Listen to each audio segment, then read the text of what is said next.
મિત્રો, ન્યૂઝ 7 ઇન્ડિયામાં આપ સૌનું હાર્દિક સ્વાગત છે। બનાસકાંઠા જિલ્લાના ગઢ પોલીસ સ્ટેશન વિસ્તારના ટોકરિયા ગામે સગીર વયના બાળકના અપહરણ અને હત્યાના બનાવ લગતના આરોપીને ગણતરીના કલાકોમાં શોધી કાઢતી બનાસકાંઠા પોલીસ તારીખ 14મી જુલાઈ 2024ના રોજ ગઢ પોલીસ સ્ટેશન વિસ્તારના ટોકરિયા ગામમાંથી એક 11 વર્ષીય બાળક નામે મોહમ્મદભાઈ બિલાલભાઈ શેરશિયા નામનું અપહરણ થયેલ, જે સંબંધે ગઢ પોલીસ સ્ટેશન અપહરણનો ગુનો દાખલ થયેલ, જેનું સંધાને શ્રી ચિરાગ કોરડિયા પોલીસ મહાનિરીક્ષક સરહદી રેન્જ કચ્છ ભુજ તથા શ્રી અક્ષયરાજ पुलिस अधीक्षक बनासकांठा पालनपुर तथा श्री CL सोलंकी नायब पुलिस अधीक्षक ડીસા विभाग ડીસા नाओए LCB SOG parole furlough squad तथा गढ़ पुलिस ने गुनो शोधी काढ़वा सूचना करेल, जे अनुसंधाने Shri Vijay Prajapati police inspector LCB Palanpur तथा श्री MJ चौधरी SOG पालनपुर तथा Shri BP Meghlatar police inspector Deesa circle तथा Shri TN Moradiya police inspector cyber police station तथा Shri JJ Solanki police sub inspector parole Palanpur परिस्थिति स्थानिक पुलिस ने अलग अलग टीमों बनावी ह्यूमन सोर्स तथा टेक्निकल सर्वेलन्स मदद थी सदर गुनो शोधी काढ़वा कार्यरत था। दरमियान टोकरिया गामनी સીમમાંથી ગ્રામજનો મારફતે એક બાળકની લાશ મળ્યા અંગેની જાણ થતા જે અપહરણ થયેલ બાળકની હોય તે તમામ ટીમોની સૂચના કરીને આરોપીને શોધી કાઢવા સારું જાણ કરતા હ્યુમન સોર્સ મારફતે તેમજ CCTV ફૂટેજમાં શંકાસ્પદ સેન્ટ્રો કાર જાણવા મળતા જે અંગે શંકાસ્પદ સેન્ટ્રો કારની તપાસ કરતા શંકાસ્પદ ઇસમ ફારૂકભાઈ જમાલભાઈ દાવા રહેઠાણ ટોકરિયા તાલુકા પાલનપુર વાળાનાઓ ઉપર શંકા જતા શંકાને આધારે તેઓને શંકાસ્પદ ગાડીની તપાસ કરતા ગાડીની અંદરથી લોહીના નિશાન મળી આવતા વધુ તપાસ કરતા આરોપીઓ બાળક સાથે જાતિ અડપલા કરતા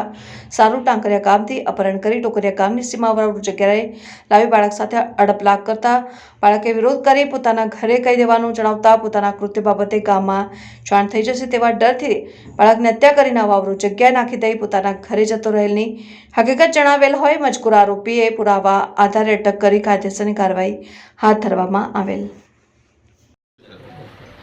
તારીખ 14/7/2024ના રોજ જે ગઢ વિસ્તારમાં એક 11 વર્ષીય બાળકની હત્યા કરી દેવામાં આવી છે,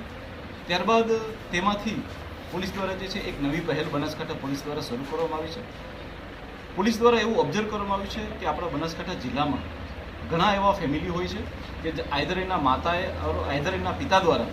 પોતાના ધંધાર્થે ઘરની બહાર વધારે પડતું રહેવાનું થતું હોય છે, ત્યારે બાળક જે છે એ ઘરે એકલું હોય છે। બની શકે છે કે દાદા દાદી પાસે હોય, નાના નાની પાસે હોય, ઓર અધરવાઇઝ તેના મોટા ભાઈ બહેનની પાસે હોય।